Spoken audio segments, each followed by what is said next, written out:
have a script like that, how could you expect the drama to be good? It's like she's zoned out. It's about twice as much as they've spent on The Untamed. Where did the money go?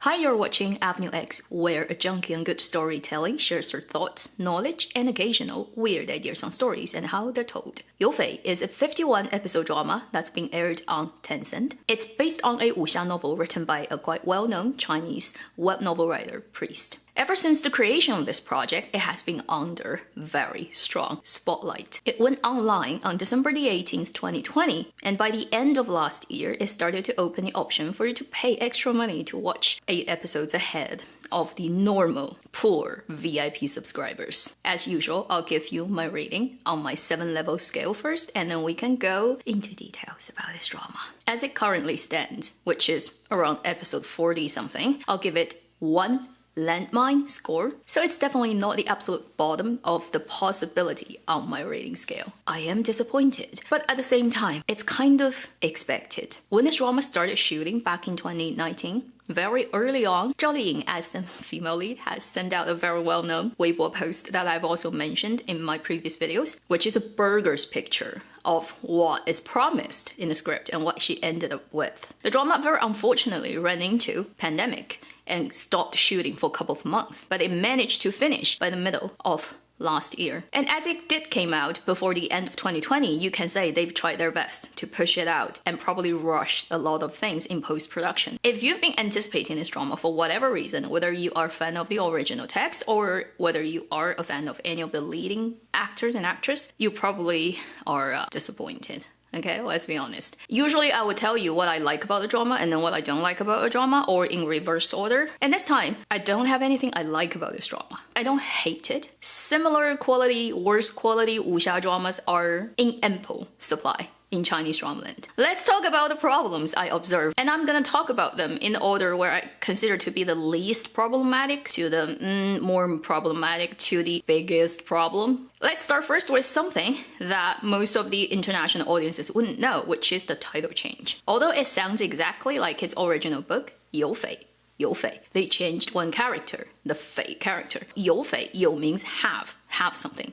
Fei, the original title, means bandit. The female lead character, Zhou Fei, her family, that is 48 zhai, the 48 different small sect combined big place that only they can get into and is heavily guarded from the chaotic world in the story setting, is considered from the political power, reigning power of that time as bandits. But the reigning power is a usurped power, so they don't recognize that power. That power, obviously, knowing that these Jianghu people do not agree with this power, calls them bandit, whereas themselves, like Zhou Fei's parents would tell her, although you have the title Fei, bandit on you, you are a hero, you have hero's blood. It's very well written title, kind of encapsulate the entire nature and spirit of the original work. Whereas the drama version, they took out the bandit Fei and put the character name Fei, Zhou Fei's Fei, into it. Fei means a type of jade that's really expensive and green. So it's very ironic that the change of the title took out the spirit,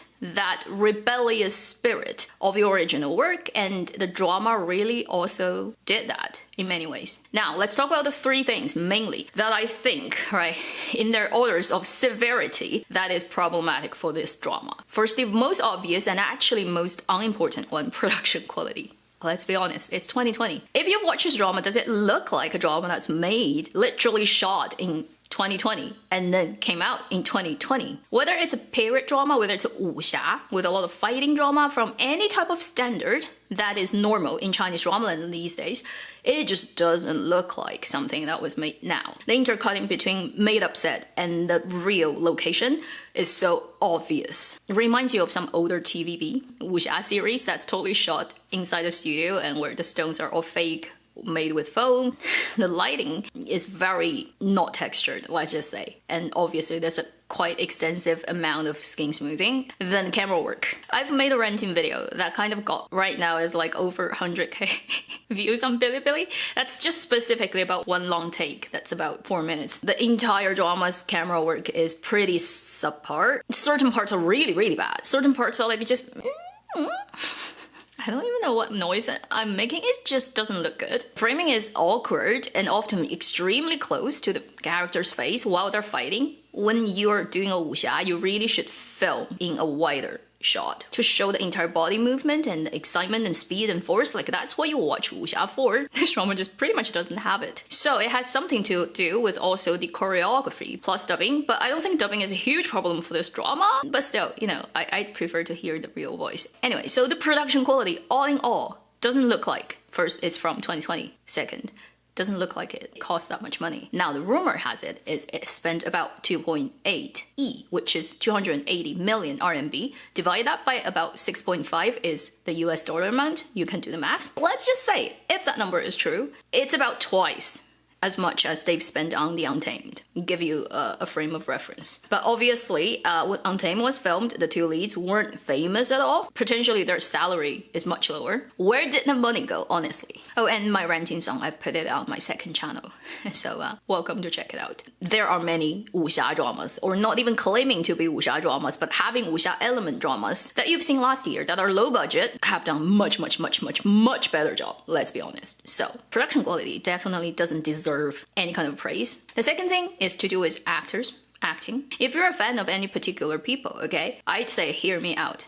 I am trying to be as objective as I can be. Personally, I am not a fan of any of the particular people that are in this drama. Honestly, I'm not a fan of anyone. I'm old enough to pretty much given up on fangirling anyone. When I say I'm fangirling, it's just temporary hormonal thing. Put people on a pedestal and then idealize them. It usually causes a lot of problems. If everybody does that, it causes a big problem for the society, as we can see these days going on in the world. I'm not going to talk about the supporting roles, just focusing on the two leads, Zhao Ling and Wang Yibo playing Zhou Fei and Xie Yun. If we're using an absolute scale of scoring their performance, not considering anything they've done previously, who they are, whatever, just the performance in the drama itself, I'll give both of them a pass. But that's just about it. They didn't do a great job. They didn't stand out in any way. There's no impressive stuff in their acting. If using relative scale, comparing each of their performance to their own portfolio, then Wang Yibo has performed better. He is less experienced, much younger. He only had one previous period drama, which is The Untamed. I had an expectation of what he would appear to be, and as I watch his drama, I'd say it's pretty much exactly as I expected. In that sense, he performed better, relatively to Zhao Liying, who is a much more experienced actress who's worked in the industry for over 10 years. I've made videos talking about her. I personally really admire her in terms of starting from totally grassroots, having no connections in the industry, no family member, nobody is like even close to the entertainment business, and fought her way from the very bottom extra level to the very top. Like, that alone is pretty much a miracle in Chinese dramaland. But that wouldn't affect my criticism and my review of her acting, which is she has done much better works before. Her abilities is so much more than what she has demonstrated in this drama. So she has performed below her own standard and compared to her previous works in this drama. In terms of why it ended up like that, only she and the people who are close to her knows. Maybe she came back to acting too quickly after she had her child. In a lot of scenes, she's just not fully there. When you look at her eyes, it's like she's zoned out. And at times when she needs to pull all that sort of emotional resource up, none of that is very effectively conveyed to the audience. I feel like she's always at 60%, even sometimes 40%. It's like she's standing there waiting for something to happen, and most of the time it doesn't. This is my honest opinion. I'll take responsibility for what I say. I think she picked the wrong project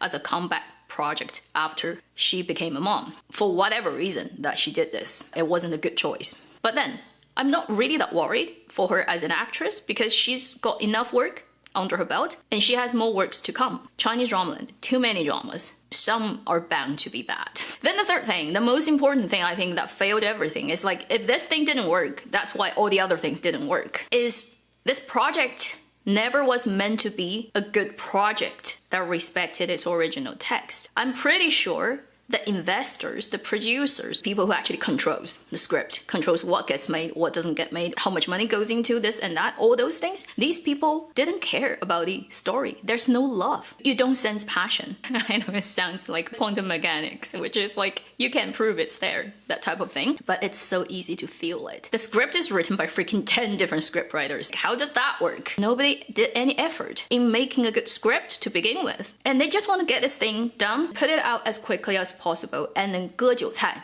Cut the chives, take the fans' money. Some people say it's authentic to the original novel. I'm like, no, it's not. Because the internal logic of every character in the original novel is very consistent. Whereas this drama, it got to the point where it just does not make sense. For example, Xie Yun showed up right from the beginning. I know, they're trying to make the male lead show up as quickly as possible, but it doesn't make sense. Because in the book, he waited for months, figuring out how to get through that crazy river with all the wires. And he couldn't really do it. He picked a night, darkness, and the old guy is not there, and trying to cross, and then ran into Zhou Fei and her cousin, trying to get past the river and then get caught in this contraption, and then went to try to save them. In the drama, he just showed up, threw some leaves, and passed it. In midday daylight. Why? Because they want to make him probably meeting Zhou Fei, the female lead, within the first 10 minutes of the drama, and then turning in circles and hugging each other. Yeah, that plot like makes a lot of sense. This type of thing happens continuously. I can give you another example. When Xie Yun is in the prison, and then Zhou Fei dropped down, right, from the hole,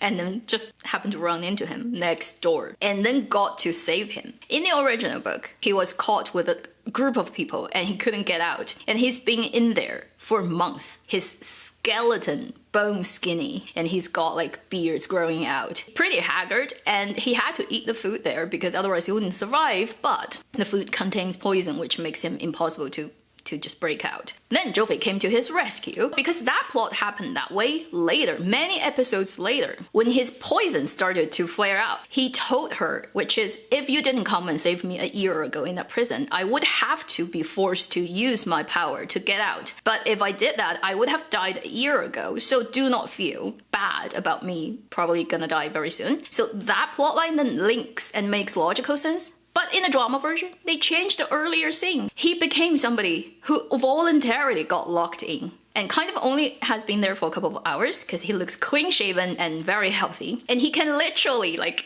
pick the lock and get out as he wishes in the prison. Many episodes later, when he had that conversation with Zhou Fei, which is verbatim from the original book. But then because you've changed the earlier scene in the drama, then the later scene in the drama no longer makes logical sense. Because he clearly didn't need to use his power, as the drama suggested a year ago, to break out. He pretty much can get out at any time. This type of disconnection, the not clean through line, things that does not make sense, cause and effect and all that, just shows they didn't put any effort into sort out the script as the base of the drama, not to mention anything else. When you have a script like that, how could you expect the drama to be good? I'm just guessing a couple of writers write a couple of episodes and they didn't even have a good, thorough read through to figuring out, okay, what you wrote earlier on would cause my later plot to be illogical, therefore I need to change here or you need to change there. When you have this kind of attitude, how can you expect a good drama? You can ask gods to come down and act and it's still gonna be crappy. So I know it's mystical, talking about passion and love of the story that will leak through the script and make people feel it. But if you're a drama watcher, you know, when the drama itself, when the creative teams, when the people love their story, no matter how poor they are, no matter how shabby their budget, you feel it. If you compare Priest's own work that has been made into dramas now already, which is Guardian and Legend of Fei, stark contrast. One is done by two people at the time not well known at all, then the other is two people who are already super famous, top of the fame. The first drama lost its money like before it even started shooting, which caused the quality is embarrassingly bad. And then the other one had all the money it can have. Theoretically, I don't know, the claimed budget may be camouflage for something else, you know, tax evasion. If you've watched both dramas, tell me, which drama do you think the creative team, the main people who are making this thing, love their story? At the very end of this review, I want to let you know, I don't think it's the worst drama ever or any kind of that. Within the wuxia dramas, there are worse ones, okay, let's be honest. So if you like the leading actors, you can still go in to watch it, and at times it's pretty enjoyable. Certain scenes is okay to watch, but it's a very sad thing compared to what it could have been had the people who started this project really loved the story. The two leading characters are very interesting characters. If they've been treated with respect and love and given resources, right, to be well polished and well done from the script point of view, from the director's point of view, from the actors and the timing, everything, this drama could be emotionally more impactful like 10 times, 100 times over. What you get now is really just the superficial stuff of the original story. It's another wasted opportunity for the original author's work. Priest has 2 more dramas are gonna come out this year, Faraway Wanderer or A Tale of the Wanderer, 天涯客 and then 杀破狼. Let's hope those 2 does a better job compared to Guardian previously in terms of budgeting, and then 有匪 in terms of everything, literally. If you just do it like 30-40% better in every category compared to 有匪, I'd be satisfied. I'm not asking for too much, I believe. I welcome your opinions in the comment section. Just be civil, be reasonable to each other. We've got enough fights after the incredible 2020 and still kind of not out of the woods yet. So we can always do with more love, consideration, and kindness to each other. Thank you for watching Avenue X. Thanks to my supporters. I'm gonna add your names at the end of this video. I am so grateful for your presence in my life. I'll see you in my next video. Meanwhile, live long and happy drama watching.